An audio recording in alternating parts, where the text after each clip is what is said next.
Assalamualaikum warahmatullahi taala wabarakatuh.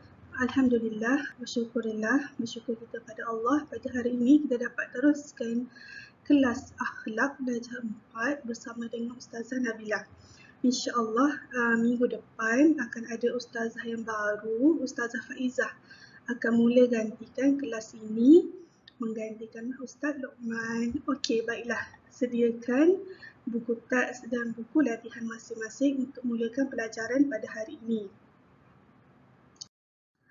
Baiklah, hari ini kita akan sambung pelajaran minggu lepas berkenaan dengan sifat mazmumah iaitu syarahul kalam. Okey, syarahul kalam ialah berkata perkataan yang sia-sia ataupun tidak berfaedah. Okey, minggu lepas kita dah belajar apa itu syarahul kalam dan ciri-ciri orang yang syarahul kalam. So minggu ini kita akan sambung berkenaan cara menjauhi syarahul kalam.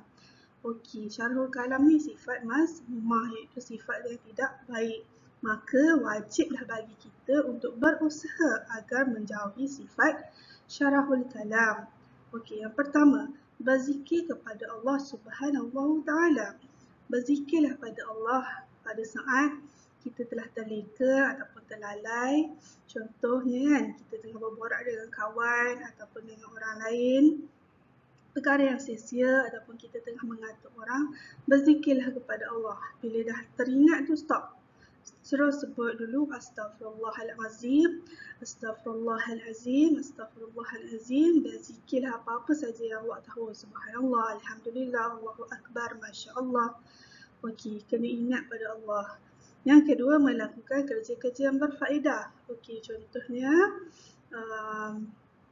kita tengah bosan. Awak datang sekolah kan, pagi-pagi tak ada apa nak buat sementara nak tunggu pukul 8. Nak tunggu kelas mengaji. Okey, buatlah kerja yang berfaedah. Contohnya kemas kelas, semak buku, semak latihan dah siap ke tidak, kemas kawasan sekolah. Okey. Ataupun tolong cikgu kalau cikgu ada bagi tugasan. Buat kerja-kerja yang berfaedah. Kat rumah pun sama. Boleh tolong mak, boleh tolong bersihkan rumah dan sebagainya. Okey, yang ketiga, berterus terang pada perkara yang benar. Okey, contohnya kawan awak ada buat salah ataupun siapa-siapalah ada buat perkara yang tak baik. Tak bolehlah kita nak mengumpat dia, mengata dia di belakang ataupun mengeji dia. Kita buruk-burukkan dia, tak boleh macam tu. Kita kena berterus terang, bagi tahu dia. Contohnya, contoh Ahmad, dia tengah buat salah kan. Bukannya kita nak kata, bodoh lah awak ni, tak boleh lah macam tu. Kita kena terus pergi Ahmad, apa yang awak buat ni salah. Kena betulkan balik. Okey, bagi tahu terus terang kat dia. Okey. Yang keempat, berfikir dahulu sebelum bercakap. Okey, yang ni saya tahu kadang-kadang susah tapi kita kena buat latihan, practice. Okey. Contohnya, sebelum kita nak bercakap sesuatu, kita kena fikir dulu. Okey, apa yang aku nak cakap ni betul ke salah? Okey. Maksudnya kita kena practice lah. Kalau aku cakap ni, dia terasa tak? Dia marah tak? Okay, kita kena fikir macam tu. Kita kena fikir kalau orang tu cakap kat kita, kita marah tak? Kita kena fikir supaya sebelum kita nak keluarkan kata-kata tu, kita pastikan apa yang kita nak cakap tu perkara yang baik. Kalau tak baik, kita simpanlah dalam hati. Berdoa pada Allah supaya hati kita ni tidak terlalu dengki, hasad dekat orang lain. Okey? Okey, itulah cara-cara untuk menjauhi sifat syarahul kalam. Semua ini perlulah dilakukan dengan latihan. Kadang-kadang saya tahu susah. Kita nampak sesuatu yang buruk ataupun tak cantik, kita terus nak cakap, tak buruknya, tak cantiknya. Cakap macam tu, tapi kita kena praktis. Okey? Elakkan daripada berkata perkataan yang sia-sia ataupun tidak berfaedah. Tengok seterusnya. Akibat syarahul kalam. Okey, apa akibat yang akan terjadi kepada orang yang bersifat dengan syarahul kalam? Okey, yang pertama, mendapat azab.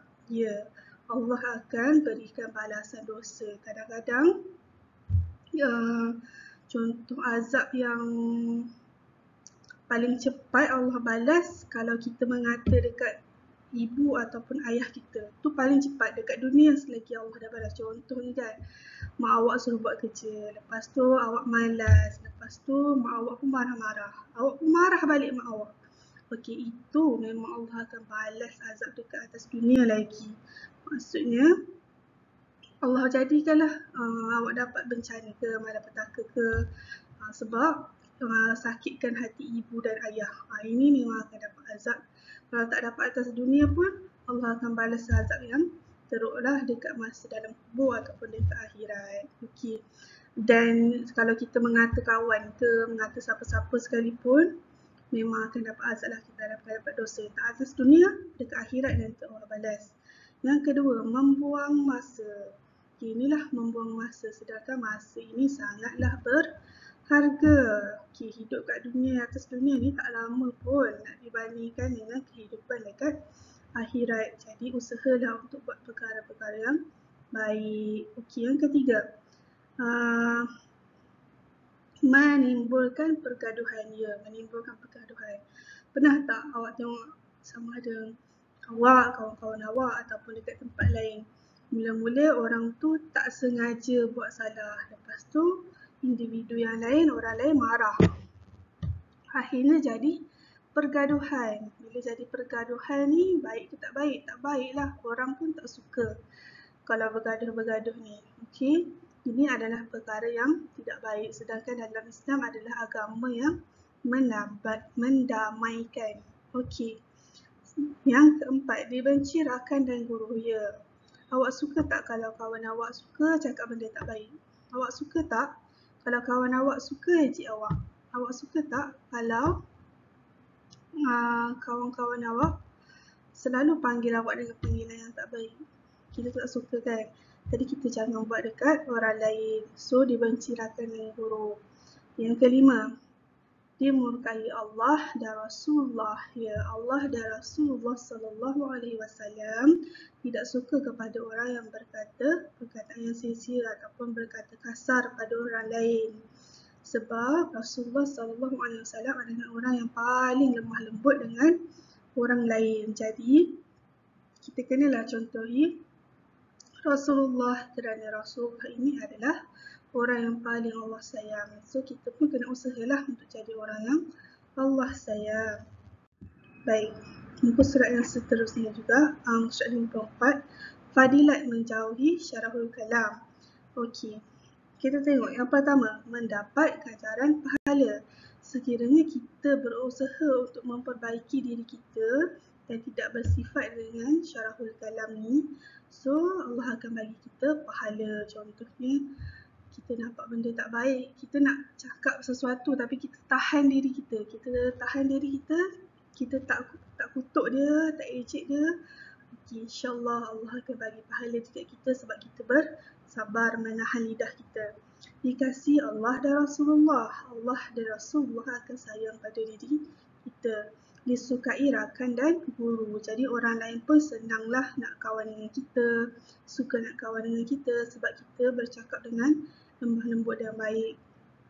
Dan yang keempat, mengeratkan persaudaraan. Jadi bila kita baik dengan orang pun baik dengan kita, dan kalau kita dalam kesusahan, orang pun senang nak tolong kita. Jadi inilah antara kebaikan-kebaikan apabila kita tidak bersifat dengan syarahul kalam.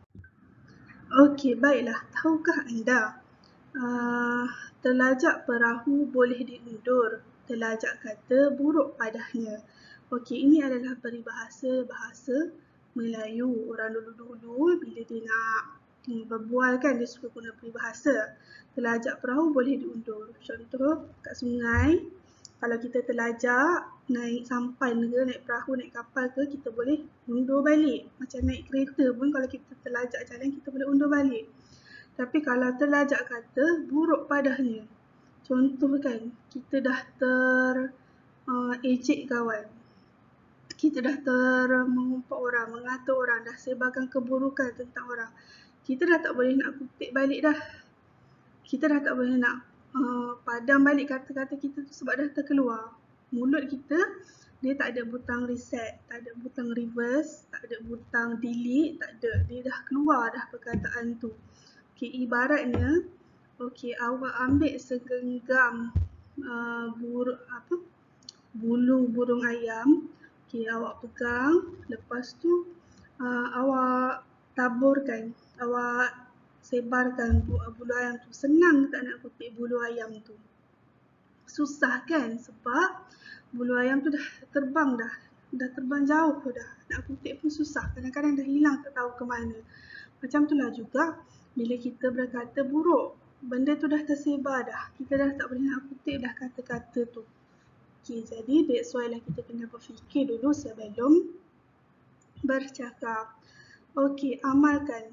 Berbudi bahasa dan bercakap dengan sopan. Amalkan ini. InsyaAllah Allah akan sayang kat kita. Hati kita akan lebih tenang. Kita akan lebih gembira. Okey, walau apa pun ujian yang datang pada kita. Okey, yang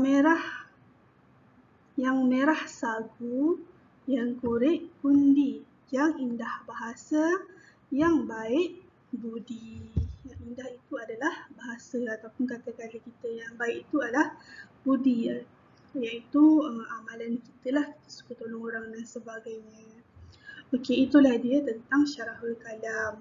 Dan untuk latihan, sila buat latihan dalam buku ni, muka surat 37, 49 dan 50. Habiskan terus untuk bab inilah. InsyaAllah nanti minggu depan kamu akan start belajar dengan ustazah yang baru. Okey? Wallahu a'lam. Assalamualaikum warahmatullahi taala wabarakatuh.